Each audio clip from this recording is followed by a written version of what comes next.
Hello good morning student. आज मैं आप लोगों को आप लोगों को इंग्लिश में चैप्टर 3 है ए क्रॉ इन द हाउस। आज मैं उसे आप लोगों को पढ़ाने जा रही हूँ। कल मैंने इसके बारे में थोड़ा सा ऊपर का पैराग्राफ पढ़ाई थी। मैं आज फिर उसे रिपीट कर देती हूँ, उसके बाद मैं आगे बढ़ती हूँ। है ए क्रॉ इन द हाउस। इसमें क्रॉ के बारे में कहानी है, स्टोरी है। ये देखिए क्या है इसमें, लेखक क्या कह रहे हैं। है The young crow had fallen from its nest and was fluttering about on the road. एक कौवा था, एक युवा कौवा था। यंग का मतलब होता है युवा। एक वो युवा कौवा था जो कि अपने नेस्ट से फड़फड़ाते हुए रोड पे गिर गया। It was danger. It was in danger of being crushed by a cat or a tonga और seized by a cat. और वो बहुत खतरे में था, उसे डर महसूस हो रही थी, उसे खतरा महसूस हो रही थी।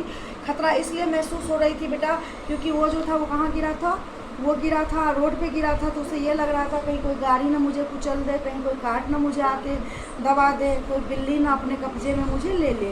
तो वो उसे खतरा दिखाई दे रहा था जो कहीं कुछ मुझे हो न जाए। When I picked it up and brought it home. और क्या इसके बाद क्या, when का मतलब यहाँ when जो है वो when यहाँ पे यूज किया गया है जब मैंने उसे उठाया और उसे अपने घर लेके आया। ये राइटर कह रहे हैं कि जब मैंने उसे उठाया, जब मैंने उसे देखा तो मैंने उसे उठाया और अपने घर लाया। And we did not expect in to live.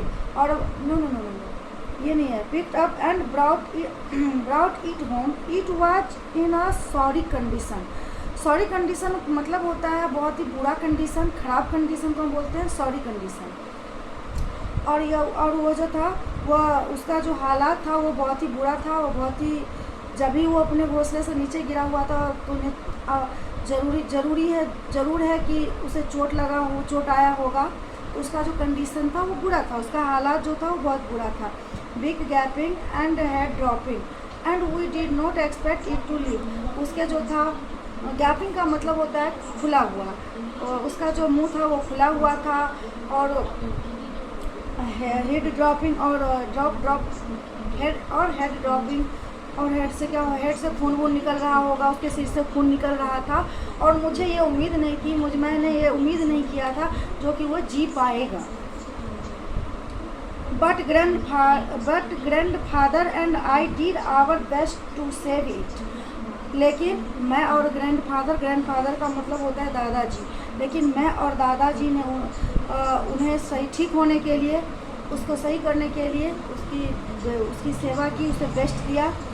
We feed it by gently opening its beak and pushing in a little bread and milk. और मैंने क्या किया, उसके बिक को थोड़ा सा खोला और उसके बिक को पुश किया। बिक मीन्स होता है चोंच, उसके चोंच को खोला और उसमें क्या किया, उसमें मैंने उसे ब्रेड का टुकड़ा, छोटा टुकड़ा, क्योंकि बड़ा टुकड़ा चिड़िया के चोंच तो बहुत बड़ा होता नहीं है, तो उसमें क्या किया, लिटिल मीन्स होता है छोटा टुकड़ा, ब्रेड के टुकड़े को मिल्क के साथ उसको दिया। As a result the young crow soon recovered. इससे रिजल्ट यह आया, इसका परिणाम यह हुआ कि वो जो यंग क्रो था वो बहुत जल्दी ही ठीक हो गया, रिकवर्ड हो गया। He was offered his freedom but he did not take it. अब हम लोगों ने सोचा उसे स्वतंत्र कर दें, लेकिन वह यह नहीं चाहता था। लेकिन उसने इस चीज़ को नहीं अपनाया, क्योंकि हम लोगों ने सोचे चलो इसे हम लोगों ने रोड पे पाया तो इसे मैं इस कौवे को मुक्त कर दूं, लेकिन वो नहीं चाहता था। Instead he made himself at home in the house. और उसने अपने लिए घर उसी घर में बना लिया, अपने लिए जो घर है वो उसी के घर में बना लिया। Grandmother and Mabel and even some of grandfather's pets object, but there was no way of getting rid of the bird. कह रहे हैं ग्रैंड मदर अंट जो भी था सब यही चाहते थे कि वो चले जाए, लेकिन ये सब वही चाहते थे ये चले जाए, लेकिन वो यह नहीं किया। वी कॉल्ड हिम सीजर, और हमने उसे क्या बुलाया, सीजर बुलाया। उसका नाम क्या रखा, उस कौवे का नाम क्या रखा, सीजर रखा। किसी ये बात कौन कर रहे हैं? ये एक राइटर बात कर रहे हैं, ये एक लेखक बात कर रहे हैं।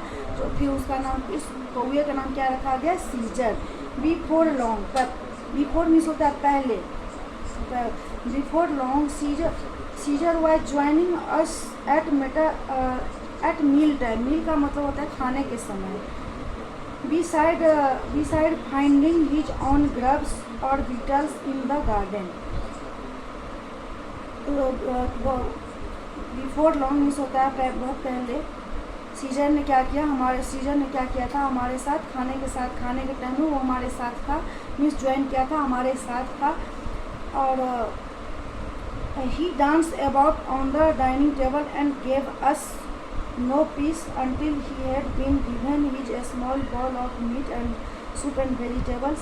इसमें यह कह रहे हैं बेटा कि उसने हमारे साथ क्या किया, हमारे साथ वो ज्वाइन किया खाने के टाइम में। और क्या किया, वो जो हमारा जो डाइनिंग टेबल था, जिस पे हम लोग, डाइनिंग टेबल का मतलब होता है जिस पे हम खाना खाते हैं, उस पर वो क्या कर रहा था, वो इधर उधर घूम घूम के डांस कर रहा था। Dance A small ball of meat. और उसके बाद क्या हुआ, उसके बाद जब तक वो हमने उसके कटोरी में वो जो क्या था, स्मॉल बॉल, उसके जो स्मॉल बॉल था उसमें क्या क्या दिया, मीट और सूप, वेजिटेबल्स जो भी था उसमें जब तक वो रख नहीं दिया तब तक वो ही वॉज ऑलवेज रेस्टलेस। और वो हमेशा क्या, रेस्टलेस का मतलब होता है बेचैन। वो हमेशा रेस्टलेस, इधर उधर घूमता रहता था, बेचैन सा रहता था। उसके बाद फिर गेटिंग अबाउट इन्वेस्टिगेशन थिंग्स। और उसने क्या किया, और उसने वहाँ पे जितने भी चीज़ था उस सबका जांच पड़ताल कर रहा था।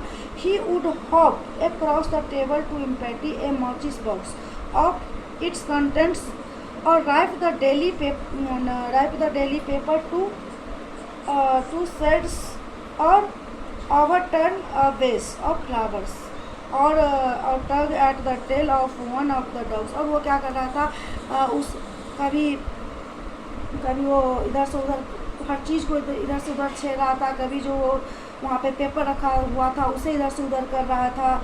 और वो क्या कर रहा था, वन ऑफ द डॉग्स, और वहाँ पे जो कुत्ता था उसे भी वो इधर से उधर खींच रहा था। That crow will be the ruin of us, grandmother speaking. Mary कह रहा है that crow will be the ruin of us.